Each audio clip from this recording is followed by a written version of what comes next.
Elements que surten de la pantalla, un medi envoltant i la vivència d'una aventura de ficció fantàstica sense moure's de la butaca. Això és el que ofereix el cinema en 3D.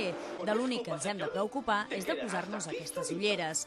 Sense elles hi hauria fragments de la pel·lícula que ens donaria la sensació d'estar veient dues seqüències d'imatges sobreposades. Porta el sensor que capta la senyal que rebota a la pantalla, el microcircuit que ens discrimina el que és la polarització de l'ull esquerre i l'ull dret i on va una petita bateria que alimenta aquest circuit perquè la gent pugui captar el que realment era l'efecte 3D. Enrere queden les bobines de cinta de 35 mil·límetres i és que els equipaments que actualment s'utilitzen per a projectar ofereixen més prestacions. Aquí és on té la gran diferència, que és la qualitat. I el so, que és nítid. A través d'aquí es llegeix per uns lectors analògics i digitals que ve la mateixa pel·lícula gravat. Aquí, en aquest cas, a través del disc dur és molt més nítid. No hi ha interferències, no hi ha res.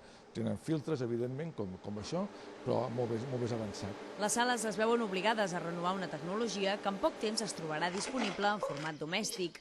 Ara el proper objectiu de l'empresa cinematogràfica és oferir encara més realisme en les seves produccions.